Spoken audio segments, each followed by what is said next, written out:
નમસ્કાર મિત્રો, અત્યારે આપણે પહોંચ્યા છીએ મયુરનગર અને ધૂળકોટ વચ્ચે જે માઇનોર કેનાલ પસાર થાય છે ને આ કેનાલે પહોંચવાનું એકમાત્ર એક કારણ એ જ છે કે ખરા બપોરે અત્યારે ખેડૂતો ઘરનું કામ મૂકી અને કેનાલ સાફ કરે છે. આમ તો કેનાલમાં પાણીની રાહ ઘણા લાંબા સમયથી ખેડૂતો જોઈ રહ્યા છે. આમ તો ખેડૂતો જે મહેનત કરી છે તે પણ આપણે વિડીયોમાં બતાવી છે, પણ અત્યારે ખેડૂતો સાથે પહેલાં ચર્ચા કરી લઈ. શું નામ તમારું ને ક્યારની મહેનત કરો? મારું નામ કાનભા જાડેજા, ધૂળકોટ. અને આ છેલ્લા 5 દિવસથી ખેડૂત પોતાના 100 ખર્ચે કામ કરી રહ્યા છે.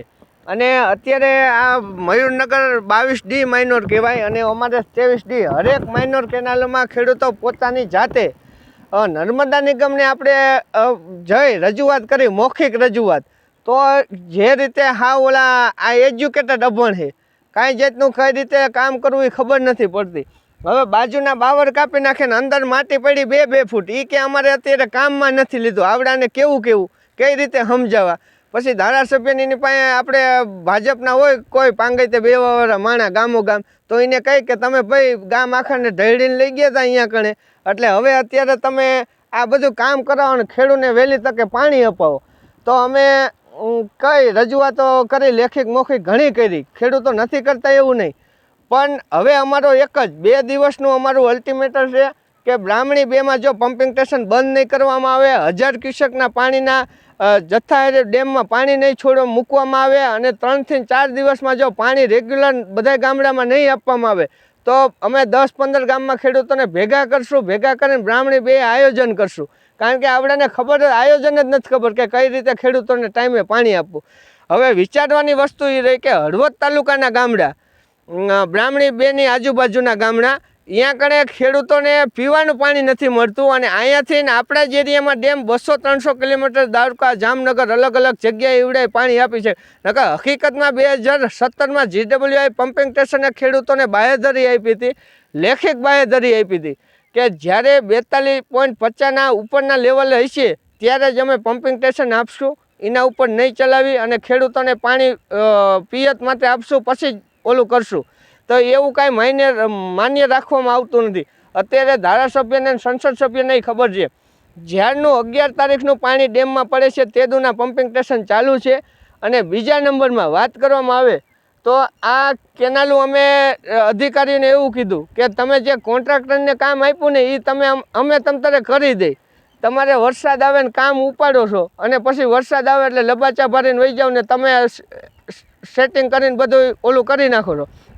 પણ હવે જગતનો તાજ આ એક ગામની વાત નથી. મયુરનગરમાં 20 થી 22,000 વીઘા જમીન છે, ધૂળકોટમાં 7,000 વીઘા જમીન છે, સુરવદરમાં 15,000 વીઘા જમીન છે. પણ આવડાના પાપે ભારતીય જનતા પાર્ટીની એક મોનોપોલી છે કે પાણીના નામે આપણે રાજકારણ કરો, ખેડૂતોને આપણા નીચે રાખો અને જ્યારે પાણી છોડવાનો સમય આવે ત્યારે ઈવડેને એવું કે આપણી પાસે આવે પછી જ આપણે ડેમના પાટિયા ઉપાડવા. આ રાજનીતિ તમારી ક્યાં લગીને ચાલશે? જ્યારે તમારા ઉપર કુદરત રૂટશે અને તમને એવી ખેડૂતના જગતના તાત ઉપર, જગતનો તાત તમારો બાપ કહેવાય, બાપ ઉપર દયા હોવી જોઈએ કે કઈ રીતના આયોજન કરવું ને ખેડૂતને ટાઈમે પાણી પહોંચાડવું. હવે જગદીશભાઈ વાત કરવામાં આવે તો અનેક રજૂઆતો કરી છે કે ન કરવાની ઘણી રજૂઆતો કરી, પણ પાણી છેલ્લા 5 વર્ષથી રેગ્યુલર આપી નથી શક્યા. અત્યારે તમે કેટલા દિવસથી મહેનત કરો, કેટલા લોકો મહેનત કરો? જો આમાં ઓછામાં ઓછા 6 થી 7 ગામ લાગે. જૂના ઘાટીલા, ધૂળકોટ, સુરવદર, પ્રતાપગઢ, નવા ધનાળા, ધાર ધનાળા, મયુરનગર, એ રીતના અલગ અલગ જૂના નવા દેવળિયાની સીમ, એવું બધું નવા ઘાટીલાની, ટીકરની બધી અહીંયા કણે બ્રાહ્મણી 2માંથી થોડી બધાની જમીન પીવે જ છે. હવે જોવાની વાત એ રહી કે આપણે સાફ સફાઈનું કામ છે તો કામ આપી દીધું, પણ 10% કામ નથી થયું. અને બીજા નંબરમાં વાત કરવામાં આવે તો પહેલાં એને નોટિસો આપી દીધી હતી સાંસદ સભ્યને, ધારાસભ્યને, નર્મદા નિગમે કે આપણે ભાઈ માર્ચ મહિનાની એન્ડમાં કેનાલું બંધ કરવાની છે. પણ પછી એવડે એને લાગ્યું કે આપણે ડેલિકેટની ચૂંટણી આવે છે, જો વહેલી કેનાલું બંધ કરીને સાફ સફાઈ કરાવશું તો આપણને ડેલિકેટના ચૂંટણીમાં ઉમેદવાર ઓછા મળશે, આપણી તાલુકા જિલ્લા પંચાયત ઓછી બનશે. એના બીકે આવડાએ પાણી આપ્યું ખેડૂતોને. પછી જેવી જ ડેલિકેટની ચૂંટણીનું રિઝલ્ટ આવ્યું બીજા દિવસે એવડાએ બંધ કરી દીધું. ખેડૂતો આસ્તે આવડાનું કાંઈ પણ છે નહીં. ખેડૂતોને ટાઈમે વીજળી, પાણી, ડીઝલ, ખાતર કાંઈ પણ આપી શકતા નથી. અને આ વિશ્વગુરુની મોટી મોટી વાતો કરે છે, યોગની વાતો કરે છે, પણ ખેડૂતને યોગ કરવાની જરૂર જ નથી. પ્રકાશભાઈને અમે એ કહી છીએ કે અમારો પરિશ્રમ એટલો છે સવારથી સાંજ લગીને કે આ દેશનો જે પેટ ભરતો હોય એ વ્યક્તિને યોગની જરૂર નથી. શું વાયુ વાવામાં જ કપાસિયા ચોપીને મૂક્યા છે સાહેબ. અને 24ની સાલમાં આ કેનાલ અમે મજૂરથી આ રીતે સાફ કરી હતી, આખી કેનાલ જાતે જ અમારા જ મજૂરથી અમે અહીંથી. પછી 25ની સાલમાં એને કેનાલ કરી તો 2-3 ટુકડા જ કર્યા, વચમાં મૂકતા ગયા. અત્યારે પાછું એ નહીં રહ્યું. અંદર ધૂળ છે તો ધૂળે કંઈ કાઢતા નથી. આ પાછી અત્યારે એકે કૂવા કે ક્યાંય ને એ રિપેર તો કર્યા નથી. તે જે અંદર કોથરીઓ જ્યાં આપણે મૂકેલી અંદર કોથરી હોય ને, કોથરીઓ દાટીને માથે અડધો ઇંચ માલ નાખીને વહી ગયા હતા. તે જે મેં ઠેઠ ગાંધીનગર ફોન કર્યો તે જે એ આવ્યા. અત્યારે આ જે પાન કાપે છે ઉપરની પાન કહીએ આપણે, એ કાપે છે તો એ પછી મૂળિયા કાઢે ખાલી ઉપર કટિંગ? એ તો પાન તો આ રહીએ ને અત્યારે અમારા જણથી કાપવાની રહે, એને તો સાફ કરવી નથી. અમારેથી તો એટલો બધો ખર્ચો કેવી રીતે થઈ શકે? આ તો અમારે જાતે કરી અત્યારે. પાણી ન હોય તો કેવી તકલીફ પડે? પાણી ન હોય તો તકલીફ જ પડે ને. જમીન બધી વાવેતર પાણી ઉપર જ છે. પાણી વગર માણા નથી રહી શકતું તો જમીનમાં બિયારણ કેવી રીતે ઉગે?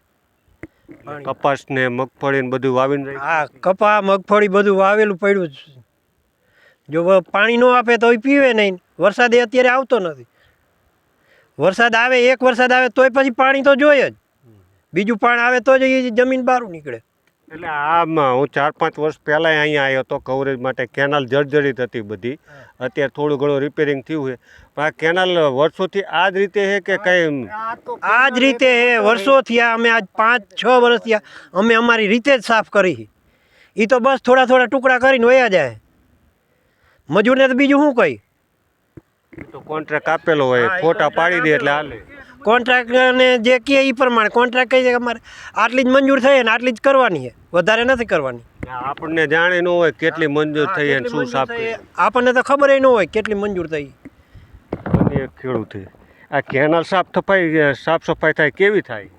કેવી થાય? આમાં અમારે જ જાતે કરવી પડે. પાણી આવે એવી નથી થતી. બહારથી બાવર કાઢી લઈએ, અંદર એમને ધૂળના ઢગલા પડ્યા હોય અને પાછા મોટા બિલ બનાવીને કહી દઈએ કે સાફ થઈ ગઈ. તો અમારે તો હેરાનગતિ જ ને. એટલે આ બાર એટલે અંદર ઉતરતા જ નથી? ના, અંદર નહીં, બહારનું લેવાના છે. બહારના બાવર કાઢવાના. આપણે કોન્ટ્રાક્ટરને પૂછ્યું તો કે બહારની સાફ કરવાની છે. અંદર પાણી હાલે કે બહાર પાણી હાલે એ જ આપણને ખબર પડતી નથી. એટલે એ કોન્ટ્રાક્ટરને નહીં ખબર પડતી કે અધિકારીને? અધિકારીઓને જ ન ખબર પડતી હોય ને, કોન્ટ્રાક્ટરને ખબર પડતી ન હોય, બરાબર છે, પણ અધિકારીઓને તો ખબર હોય છે ને કે આપણે અંદરથી સાફ કરાવવાની છે. એટલે અત્યારે તમે શું વાવેતર કરીને? અત્યારે મગફળી ને કપાસ બે વાવી રાખ્યું. પાણીની જરૂર છે? પાણીની ખાસ જરૂર છે. અત્યારે પાણી ન જાય તો અમારે કરોડો રૂપિયાનું નુકસાની પડવાની છે. બિયારણ ફેલ જવાના છે. એટલે આ વર્ષો સાફ કરો? આ વર્ષ અમે તો જાતે જ સાફ કરી છીએ. આવી રીતે આવે પાણી વરસાદના ટાઈમે સાફ કરવા. 5 દી સાફ કરી અને ઉપર સાફ કરીને વહી જાય. પાણી તો અંદર હાલે નહીં. આ કેટલા ગામના ખેડૂતો? અમે તો અહીંથી 8 થી 10 ગામના ખેડૂતો છીએ. અને દર વર્ષે આ જ પરિસ્થિતિ? દર વર્ષે આ પરિસ્થિતિ. તો આ કેનાલની પરિસ્થિતિ આપણે કેનાલ જોઈ લઈએ એક વખત કે છેલ્લા 8-10 વર્ષથી આ જ પરિસ્થિતિ. સાફ સફાઈના નામે માત્ર ધતિંગ થાય છે. અને આ ધતિંગ આપણે અત્યારે જોઈએ છીએ કે આ રીતે સાફ સફાઈ થાય છે. અત્યારે તમે જોયું કે 4 થી 5 ગામના ખેડૂતો છે અને અહીંયા એકઠા થયા છે અને તેઓ ઘણા લાંબા સમયથી આ કેનાલ સાફ સફાઈની માંગ કરી રહ્યા છે. યોગ્ય સાફ સફાઈ થતું નથી. તેને લઈ છેવાડાના ખેડૂતો સુધી પાણી પહોંચતું નથી અને તેને લઈને જ આજે ખેડૂતો અહીંયા પહોંચ્યા છે. બ્રાહ્મણી 2 ડેમમાંથી અલગ માઇનોર કેનાલ વટે પિયતનું પાણી આપવામાં આવે છે અને અત્યારે સાફ સફાઈ થઈ રહી છે, પરંતુ સાફ સફાઈના નામે માત્ર નાટક થતું હોય તેવું લાગી રહ્યું છે. તેને લઈને જ આજુબાજુના વિસ્તારોના ખેડૂતો મોટી સંખ્યામાં અહીંયા પહોંચ્યા છે અને સફાઈ કામ કરી રહ્યા છે. અને તમે જુઓ અત્યારે ખેડૂત મહેનત કરવા વળી પાછો કેનાલમાં ઉતર્યો છે અને જગતના તાતને એકમાત્ર પાણીની જરૂરિયાત હોય છે. કારણ કે ચોમાસુમાં જેમ સમય જાય છે તેમ પાણીની જરૂરિયાત છે અને ચોમાસું ખેંચાતું જાય છે. અને અત્યારે મોટાભાગના ખેડૂતોએ કપાસ, મગફળી સહિતના પાકો વાવેતર કરીને રાખ્યા છે. પાણીની જરૂરિયાત છે. તેવા જ સમયે પાણી મળી નથી રહ્યું અને કેનાલમાં પણ પાણી નથી આવતું અને સાફ સફાઈ પણ અભાવ છે. તેને લઈને જ ખેડૂતો અહીંયા પહોંચ્યા છે.